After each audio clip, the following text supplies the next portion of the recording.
Interesting. Interesting. It's not transitioning by itself. So there's a bunch of things going on. Let me clear up this desktop here. Thank you all for being here. My name is Anthony Brook. Let's see if that works. Let us take away this and take away this. There it is. My name is Anthony Barokas, the Chief Gearhead here at StreamTek, using my little $20 Bluetooth keypad. I finally got that remapped to a different key. I had it mapped up here in the corner, and for whatever reason, on this keypad, that is a special key, I guess, for switching between calculator and something else. So I had to remap it down to this button, so that way I can bring it on. And then, of course, if you're watching us on Facebook or LinkedIn, all the stuff is on YouTube at Stream Technology. And if you are watching us on YouTube, you can also find me on Facebook at Stream Technology. Look at that. Buttons work. Goodbye. Thank you all for being here. As always, I love to know where everyone is watching from, because this is an international show. You are here, I am here, we are here live together. So you have the ability to throw out questions in the comments. Tell me where you're watching from, all kinds of really cool things, and I love to find out where people are watching from, including the MAKI Academy of Television Arts and Sciences, watching from Pico Riviera, California. Let's see if anyone else has chimed in. Ooh, this is cool. Silvano Sims is watching in South Africa. Thank you very much. And UTV is watching in Raleigh, North Carolina. Thank you very much. And UTV, very recognizable little title there, was actually here for my show yesterday.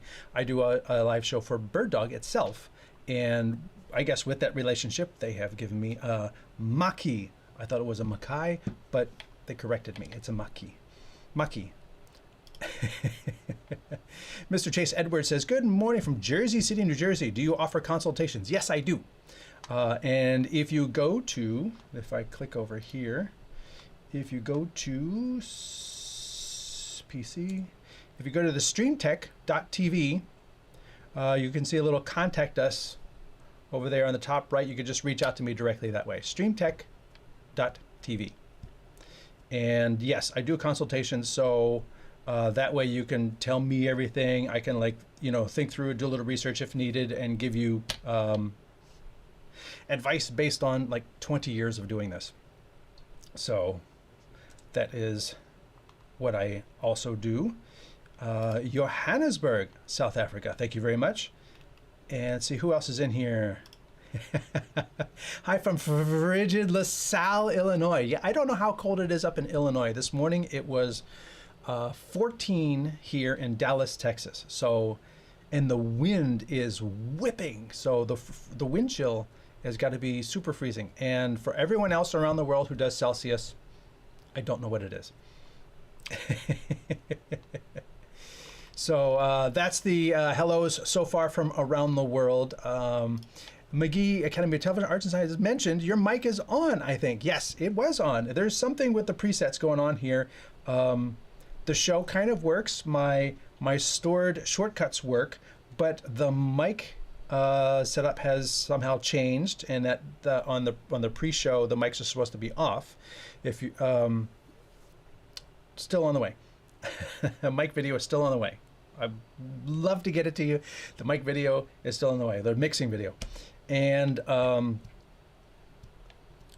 that has changed somehow. Both of those mics were on the pre-show, and I don't understand why. It could be because I was messing with graphics, because I would not have audio when I switched to it, go in and change the graphic, because you saw I put a new countdown bug over here to the side because I don't have the circle on, just changing and updating things. And when I would go back out of editing the graphic, the mic would be on. It's just very weird. So there might be a bug that I have discovered. I always love to know, hey, this is a BirdDog. We're going to be covering this BirdDog camera, but if you have BirdDog cameras, chime out. I've been using them for a couple years. I actually, before my partnership with BirdDog, I have a 200 and a 100. So I've been using them for quite some time. And also, do you use NDI in your production? I don't use NDI normally in this show. I could kind of leverage it in a couple ways, but it's just, I have lots of cables. So I have everything running on a physical cable between places. So that I don't use NDI in this show, but I do use NDI on other productions. A question came in already. Is it possible to take a stereo audio signal from HDMI and split it into 2 independent mono channels on a YOLOBOX so each channel can be controlled separately? No. The YOLOBOX audio mixer is not that capable. You couldn't even bring it in analog and split it into 2 separate channels. You would have to do that with an external audio mixer and then send it, you know, do your mixing and then feed it into whatever your camera is as a mixed source that you can then just carry along in the YOLOBOX. I do NDI now, thank you. What he's referring to here is for the 100th anniversary, the McGee Academy of Arts and Sciences broadcast that teaches kids how to do television production. They actually won the NDI activation for their YOLOBOX. So now they have 3 channels of NDI in and I think 1 channel of NDI out from the YOLOBOX Ultra. If it's a YOLOBOX Pro, it's just 1 channel of NDI in. I have an X4 and I'm waiting on FedEx as I type to bring my X1 Ultra. All NDI with M4250 and vMix. Okay, that is a very nice setup. What he's talking about is the X4 and the X1s are cameras by BirdDog. NDI is this way of, I have several videos on NDI. If you're not familiar with NDI, just go to the YouTube channel and you can search for NDI and get up to speed very quickly. So if you were wondering what NDI is, there's a little search button right here. You can come over here, click on that, grab your handy dandy keyboard and type in NDI and hit enter. And then it's going to show you all the videos that are just about NDI. And I recommend starting with the basic intro if you haven't already used it. And then the second video I would recommend is there's a more NDI. As you can see, there's a lot of NDI really does have a really big role in a lot of things. But the videos specifically about NDI are very easy to spot. There's NDI cameras, wireless NDI. There's your basic intro, getting NDI cameras into your YOLOBOX. The difference between SDI, NDI, and HDMI. And here it is, more NDI. Talking about bit rates, licensing, full versus HX. So there's a lot of, like when you start getting into it, it's really important to understand your bit budget with regards to your switch or router.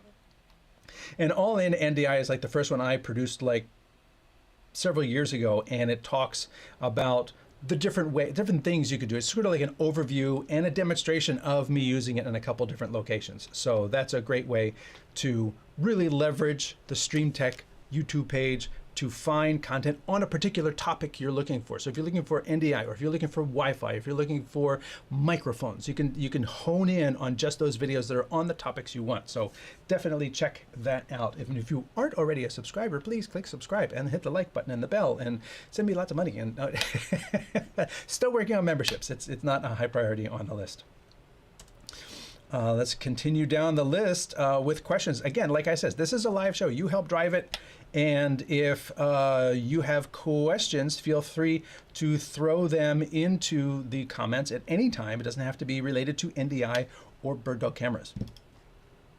NDI is my go-to. NDI is very reliable. And a quick overview, NDI puts video on a standard Ethernet network. No special, well, you can do a little specialized hardware. for really intense situations. I am actually not. I'm just using, I actually had to replace the switch this morning because it wasn't doing PoE to my camera. So I changed switches, but I don't have the Netgear AV line of switches that are specifically made to handle NDI traffic for big and hard deployments. One-on-One Media says they do NDI PoE with the OBSBot Tail Air, which is also a great solution.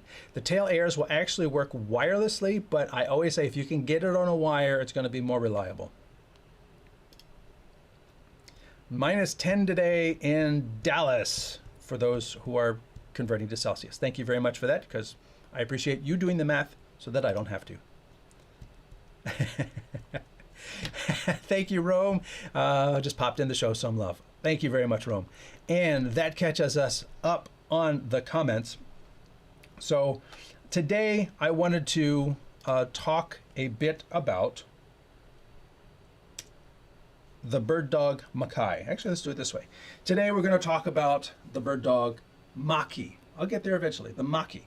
And that's this little, essentially a box camera with a built-in zoom lens. And it's very handy in certain situations, and it solves the problem of having to bring a big camcorder to do what is essentially a very simple task.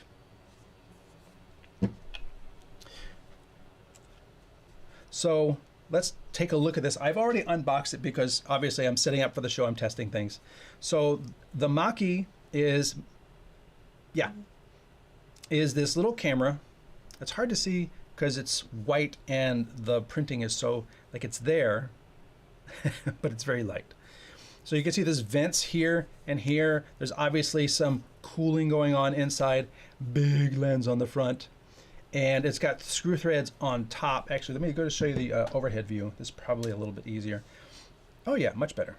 So it's got screw threads on top, and of course you can actually screw into either of these or use one as an anti-rotation, but because you're not actually touching the camera usually, you don't really have to worry about rotation. You can just screw it down. And then on the bottom there's two more, so you can hang it from above or you could support it from below. So that's kind of how that works.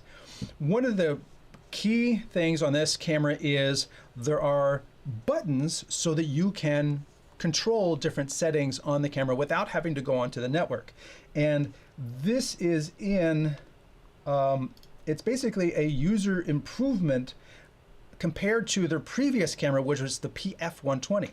Another box camera, been out for years, and people use that camera and says, you know, it would be just really cool if I could just walk up to the camera and just adjust something right on the camera. Super easy, like zooming in and zooming out. I just want to zoom in a little bit. I don't want to have to go through, you know, NDI monitor to access it, to go to the web page. I just want to just do it right on the camera. So that's what they did, was they added these buttons right on the side. I will say, the printing on the buttons, I would love to have a little bit bigger. You can see, like, here's my finger. It's a really tiny label. So I got this camera set up so you can actually read them. Zoom in, zoom up and zoom down. Brightness one way, brightness the other way. Scene, menu, freeze, and manual focus and autofocus. So that is the menu buttons on the side here. And of course you can see my big password sticker. And that is because when you first, certain regulations around the world require that users don't leave the default password. The default password is BirdDog. The default password on BirdDog cameras has been BirdDog since they started making them.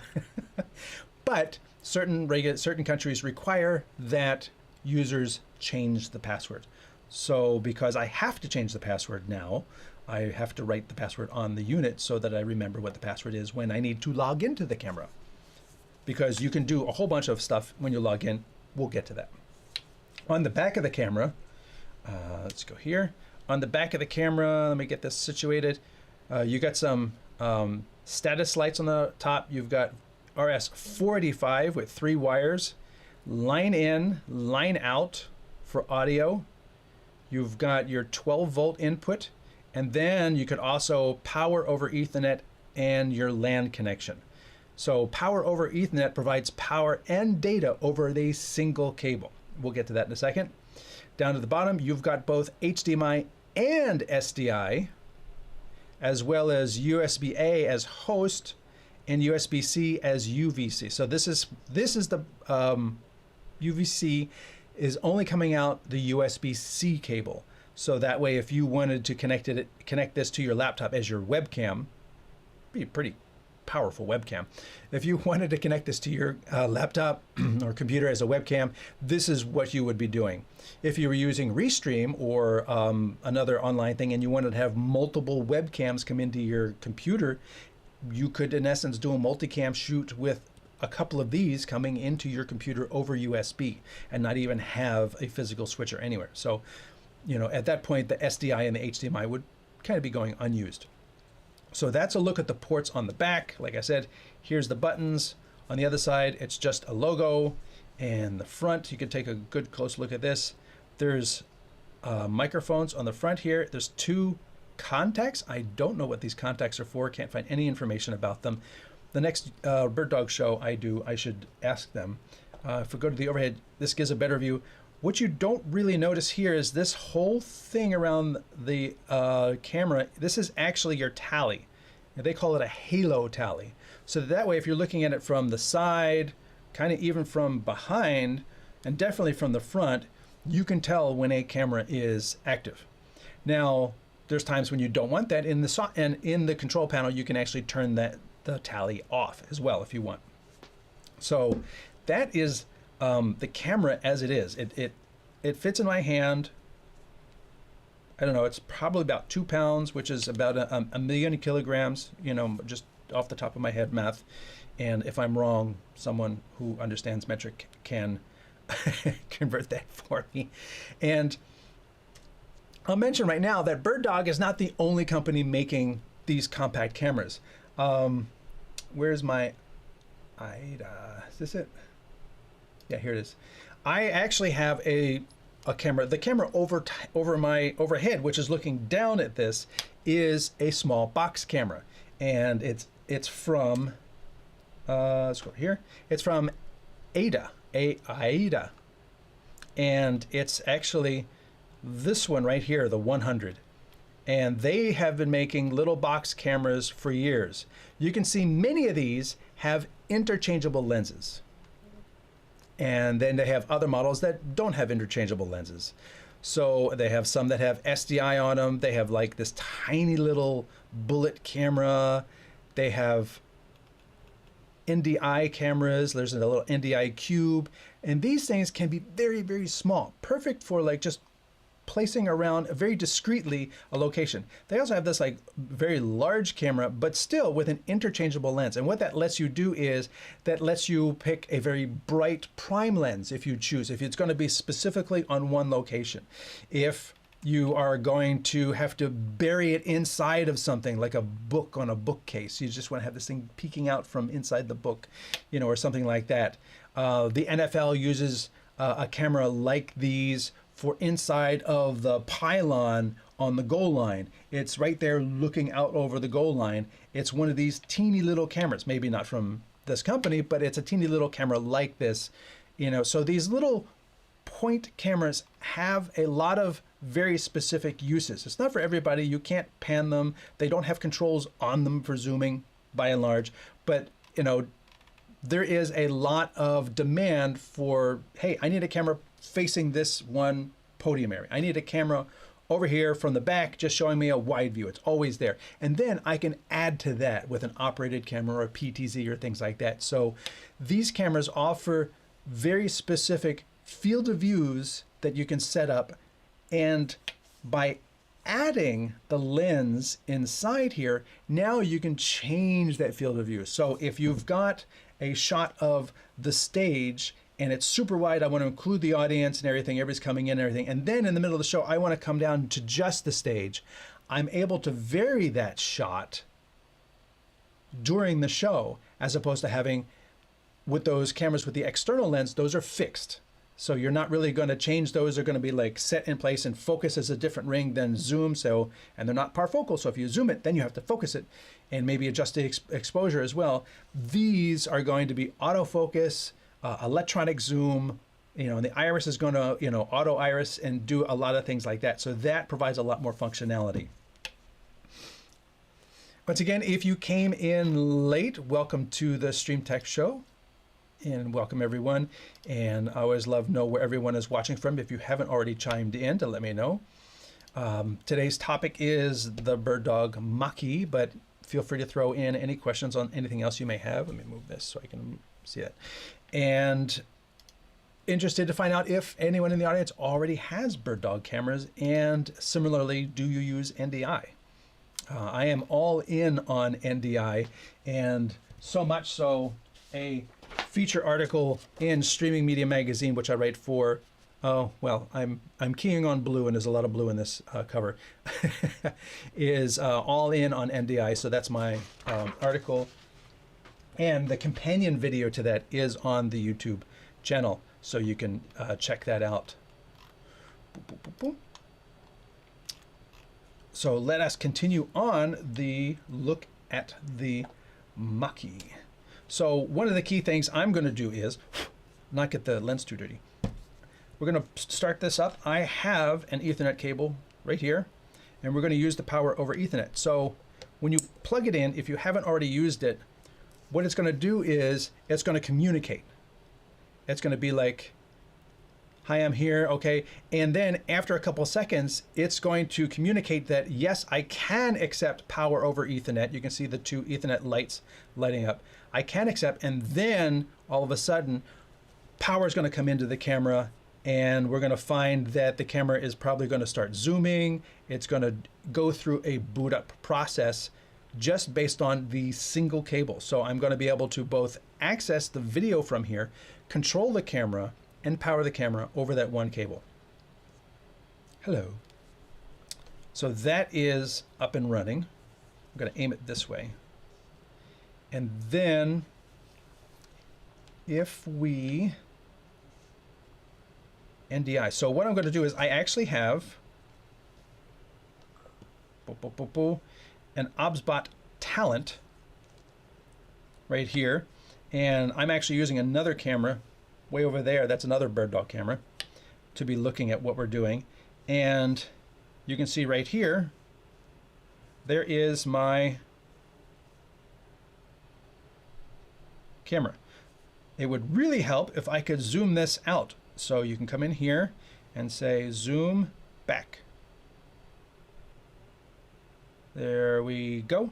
And then you can even store that as position 1. And then you can zoom in part way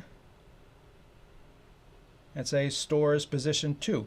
So you can store positions over NDI, and the Talent has NDI just like the Magewell Director Mini. They come with NDI built in, or activated, I should say. And this way you can save these presets and then very easily say, go to 1. That was fine. Go to 2. And that's what you can do in these devices very easily. You can save presets, you can store them. I can't manually move the camera around because it's not a pan or tilt camera, but this is the PTZ control that's built into NDI. And similarly, if you were on a computer, and I'm going to try to do this, I did not actually set this up ahead of time. So let's go side by side with the PC, and we'll come down here,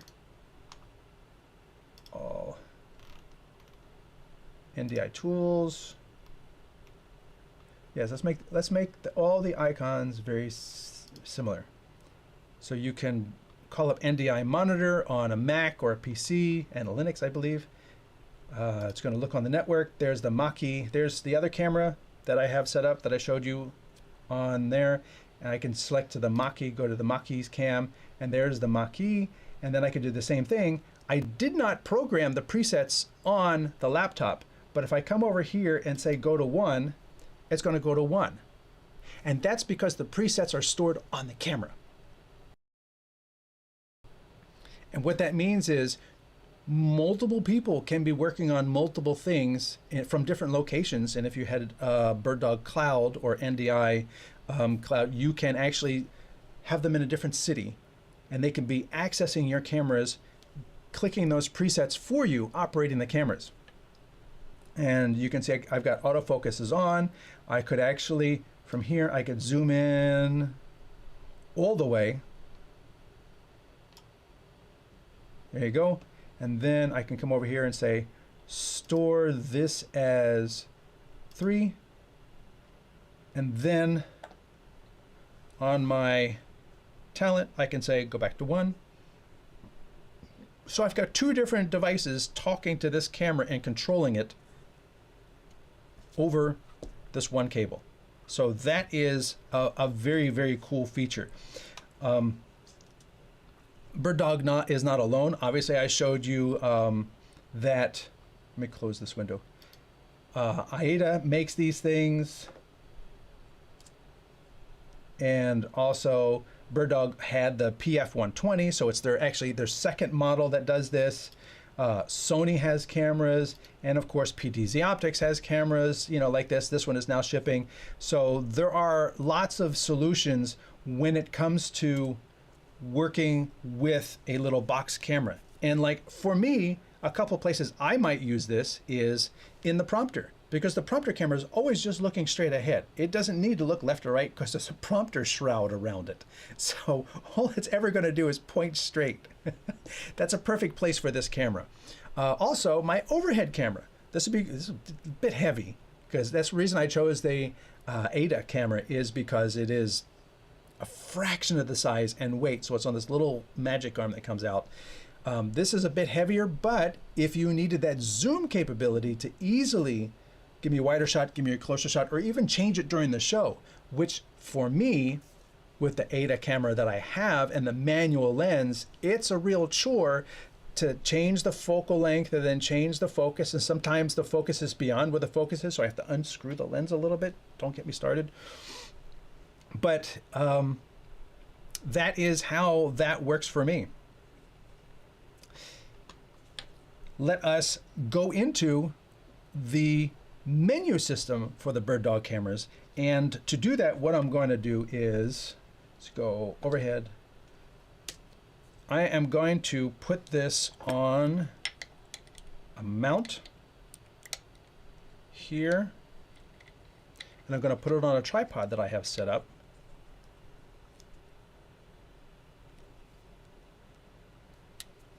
Meanwhile, the cable is touching things. Go away, go away, go away. And I'm gonna move it over here.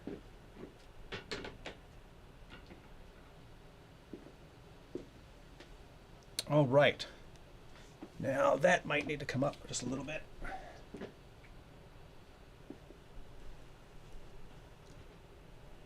Kinda, I think.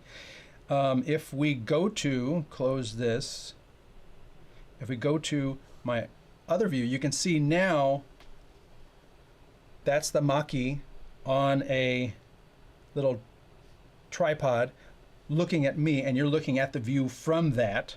So that, let's see, I can actually put that right here. Oh, you don't see it. No? Should. There it is. So that is, let me just move that label over. That is the view from the camera behind it, which I didn't bother to set the brightness or anything. And it's looking at the Maki, which is on a tripod looking at me. And then I can also switch to the Maki, which is right here. You can see it's a little bright. Well, there's not really a shutter or aperture control on the camera. So what we want to do is we want to get into the camera and control it. And once you know what the IP address of the camera is, you can access the control panel. That is a little, oh, maybe it's just my monitor. So you can access the control panel for that camera. The dashboard, there's like several pages here. Once you log into it, and I've already logged in because, like I said, I set up for the show, it's telling me it's 23% of what it can do. It's doing 35 megabits a second, 60 frames a second, 1920 by 1080. This is just giving you an overview. It'll even tell you what the firmware version is and the IP address, so that this way you can easily get the stats on what the camera is doing, how it's doing it, and what's going on. You can go into the network and, oh, now you're going to ask me to log in? Okay, fine. Log in. There, I'm logged in. You can set a static IP address. If you are using a switch without a router, you can actually set up all your cameras with static IP addresses and set up your computer with a static IP address so that you can actually plop down without a router and everything will just find itself instantly. It doesn't have to wait for a dynamic finding, and then you have to like search the IP addresses to be able to get to this control panel. You just know what they are, and you can even like put it on a sticker on the camera. You come down here, NDI secondary server. These are additional NDI controls, and access manager, remote IP address list. This is how you can configure through the cloud. We're going to continue down to system. This is where you adjust your password. System updates. You can download a system update to your computer, access the file, and then push it via this control panel to update your camera, reboot it, make this control panel black or white. And then here is the meat of the compression. You can see I've got NDI HX selected. I've got using H264, 1080p 60. And if you click on these things, you can see you can, I can go 4K P60, I can go all the way down to 720p 25. And obviously, if you change the format of your video, then you would be best to come over here and adjust the bit rate of your video. Because if I'm doing 720p 25, I don't need as much data as if I'm trying to push 4K P60. And that's part of your bit budgeting that I was talking about. Depending upon what your need is, depending upon how much you got going on, you can balance the settings of the camera to meet the whole dynamics of your entire system. So that if you were trying to do 4 cameras or at 4K and you're doing at 200 megabits each, 2 to 4 is 800 megabits, you're going to be saturating a gigabit switch. If you have a higher end switch, that's not going to be a problem. If you have a standard gigabit switch, you're going to start having issues. If you have other traffic on that switch, like now I want to send the NDI from the switcher out to a couple monitors. Now I'm multicasting, so I've got 2 more streams. I've blown past a gigabit. There's not enough, there may not be, depending on the switch, enough backbone bandwidth to handle all those cameras. So then you can say, do I need 4K from all the cameras? Maybe I don't. Maybe the back camera can be HD. It's clear. There's not, I'm not going to be like looking for, super tight detail on that. It's just a wide shot. Set that one to HD. Do they all need to be 60 frames a second? Maybe they could be 30. And you could go through and adjust your cameras as needed for the type of content you're dealing with. No comments coming in. You can choose constant bitrate. You can choose, let's go back over here. You can choose constant bitrate, variable bitrate. Up here you can see the onboard tally is off. I can turn that on. You can set its mic in, line in, change your audio gain. And then the video output is either SDI or HDMI. Output mode is 1080p 60. When you make changes, it wants to restart the camera. You have a secondary encoder. You have a primary encoder, you have a secondary encoder. So let's just say you wanted to send RTSP somewhere. You could do that. So you could stream directly from the camera if you had all of that information. Continuing down, cam control.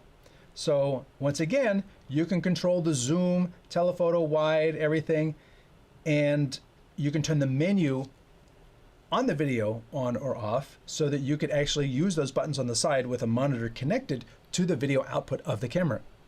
Excuse me. Digital zoom on or off so that you could technically crop in on the sensor. The model I have is 12x, but you could get 24 if you add a 2x on the sensor. If you're just dealing with HD, that's going to be lossless. Then you've got your PTZ presets. Your exposure settings, right now I have it set to manual, so I can go in there and I can change the iris setting a little bit. I can 2.8, 1.4, 4.0, oh, 3.4. So I can change the setting there. I can go in, I've got a manual white balance set, so I've got a one push white balance set.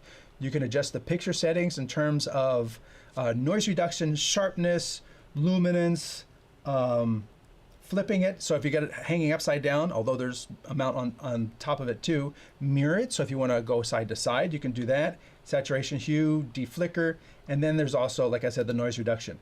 Color matrix, if you need to paint it to match another camera, you have the ability to go in here and fine tune the paint controls. And then in the advanced autofocus zones, autofocus scenes, you're not going to find the AI tracking in a camera that can't move. Other BirdDog cameras have AI tracking, so they will pan and tilt and follow. Because this can't pan and tilt, you're not even going to find that as an option in this camera. So that's looking at the cam control for this camera as well. And this way, let's go back to the view of the talent. So now you can see I adjusted that a little darker, or I adjusted that a little darker, and I'm able to affect it. Let's go, while you're looking at the camera, let me go into the cam control, go back to my exposure, and I can go down to f4, 4.8, 6.8, 2.8. So I'm able to like directly control it. You can see it's not shockless. It's not like slowly moving there. It's just going there. So it's not a shockless, as they would say in the broadcast world, adjustment. It's just going to go there. So if I change the shutter from 1/60th to 1/125th, it's going to happen. It's not going to try to slowly get there. And if I go back to 1/60th, you can adjust the gain and dynamic range compensation too. So you can see more in the darks. If I come over here and turn the dynamic range compensation down to 1, you can see it's more contrasty. And if I go back up, I think I had it at 6. So now you can see I get a little bit more, it's a little softer range of the exposure there. Question comes in. I'm looking at the RGB Link products. They have a new switcher coming soon with NDI that is very interesting. The Mini Ultra. Are you familiar? I am not familiar with the Mini Ultra. I have done videos on the Mini and one of their other ones. And their products are very interesting. It's a slightly different workflow to understand. So I definitely recommend checking out the videos. The new ones, they're evolving how they deal with multi-cameras or scenes, putting two different things on the screen at the same time. I found that to be a little challenging in terms of creating a scene, whereas say the Magewell director and a YOLOBOX make building a scene super easy. The RGB Link products, it's a little bit more, it's more like designed by an engineer than designed by a video producer. So you can still get to all the different pieces. It's just a little bit more challenging. But I guess once you have the scene and assign it to a button, you're good. And the really nice thing about the RGB Link products is they're sort of like a physical switcher that you can do other stuff with. So you've got physical buttons and physical knobs and everything.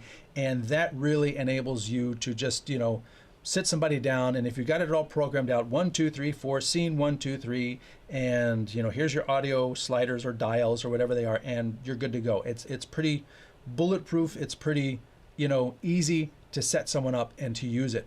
But in terms of handling different events all the time, where you want to have different layouts and stuff, that's where the challenge comes in. At least in the models that I have looked at. Again, they're always evolving their products. So the Mini Ultra, I think I did do the Mini. Again, like I said, you can go to the StreamTek website and type in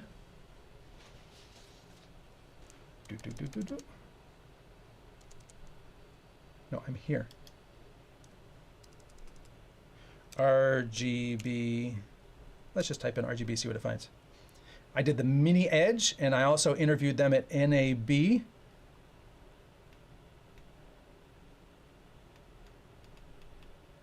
So yeah, I did the mini edge is the one that I did a video on. And there was a second one that was even smaller, and I found it a little challenging because you couldn't see preview until you called something up, and then it was just 1, 2, 3, 4. Although I did see they came out with an update that makes that a little bit more fluid and a little bit more direct. One of the things that you might not be able to tell is if I bring this other camera up. I'm tapping. And I go here. You know what? Let me iris that one down too, because I have the control panel for that.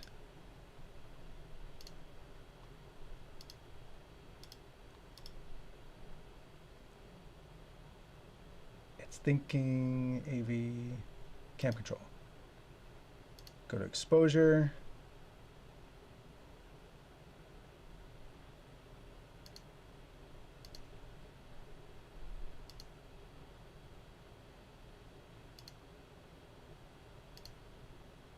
There we go. And when I, this is going to be a challenge. If I select a different camera, let's see if I can do this. Oh. The tally on the camera will go on, but in order for me to show you that the tally's on, I need to be on this camera, so then I can't show you this camera.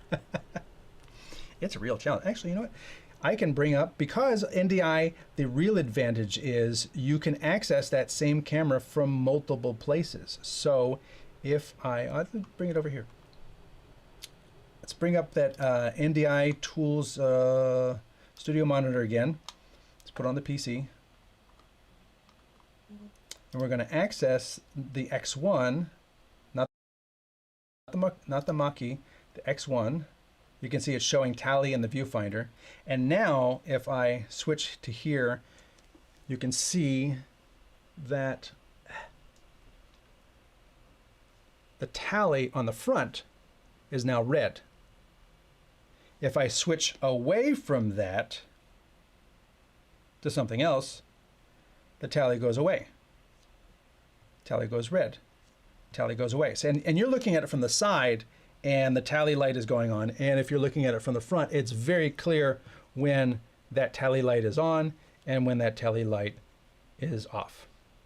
So that makes it, like I said, very easy to tell, even from the side or almost from, even slightly behind the camera, that you can tell when the camera is on and active as part of program.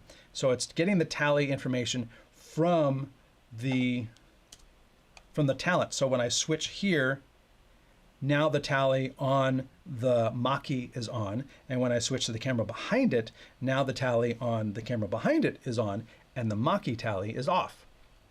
So that way I can easily tell which camera is the hot camera and move between them just by tallying like this.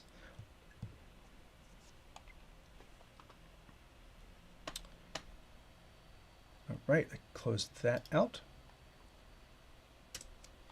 And I find these cameras to be really handy, again, for those places, whether it be faith-based, you want to have a camera from the back of the hall just always pointing forward. You're not going to want it to look at the walls or anything like that. You just always want it to look at where the altar is, or a podium, or the stage area for corporate work. You can lock these cameras off. There's no need to pay for the cost and expense of a PTZ camera to have a camera that's always going to just be looking at the stage. It's sort of like wasting the pan and the tilt part. You just need to be able to zoom a little bit in it. Now, if you get one of these, you've got that locked off camera. It's always pointing where you need it, and then you can take that money and get better PTZ cameras, maybe a longer reach on those cameras, because you were able to focus and hone down on the capabilities of the camera that you've got in the middle, just focusing on the stage or on a podium or things like that.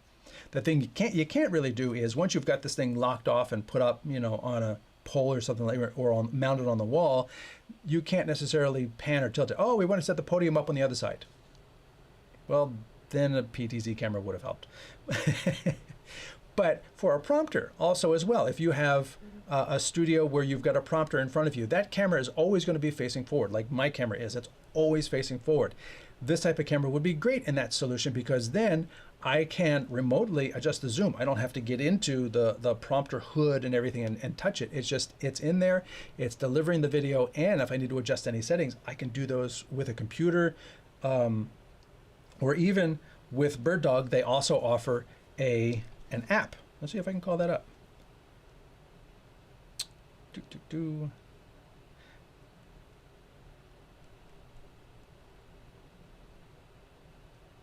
I did not actually set this up ahead of time. I do not have it for Android.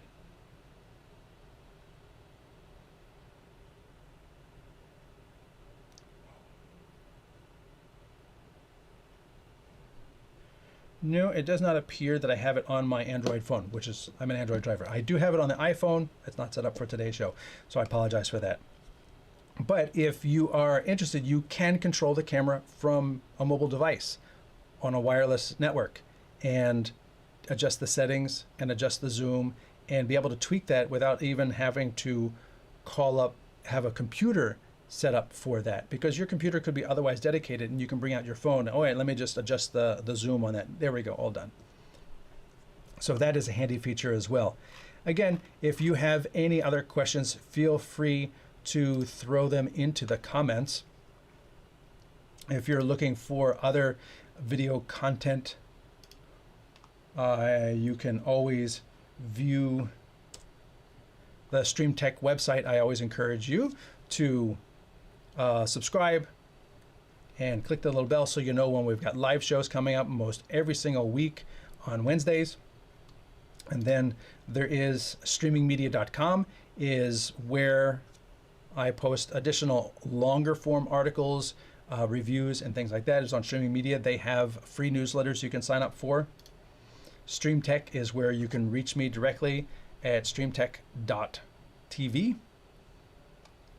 I also have a studio space in Frisco called Frisco Studios, and that is about it. With that, let me check one more time for questions. No more questions came in, so I appreciate you all being here, and I hope this has answered any questions with regards to the new BirdDog MAKI. I'm used to saying Makai. MAKI. And that if it's a solution, or any of those box cameras, if a dedicated just zooming box camera with NDI is a solution for you, I hope this video has helped you understand the capabilities and also some of the restrictions that these cameras offer. You know, advantages in terms of having a point source at a lower price than a full PTZ camera, but also you lose the pan and the tilt. So for those situations where this is handy, it's a great solution. For total flexibility, you may be better off sticking to a normal pan tilt zoom camera. And with that, I think I am going to, oh, wait, I got one more question come in. How can I incorporate with YOLOBOX Extreme along with MiriTek X5110? I'm not familiar with the MiriTek cameras. I don't even recall seeing them at NAB, so I can't. If the MiriTek does IP control, then you would connect to. Is it? You know, first question is, does it even do NDI? If it does NDI, then the YOLOBOX Extreme you would need to activate NDI, and then you could control it once you know the IP address of the MiriTek. The YOLOBOX still has the situation where it'll find the signal from the NDI camera over the network, but it won't grab the IP address. Then you have to find the IP address and type that in manually. Once you get those two pieces connected, then your YOLOBOX can talk to an NDI camera. I don't know if this is an NDI camera or what its protocol is. Big white truck, unbox time. Congratulations. He's getting a new camera today. And with that, I thank you all for being here. I look forward to seeing you all next week. And till then, thanks for watching.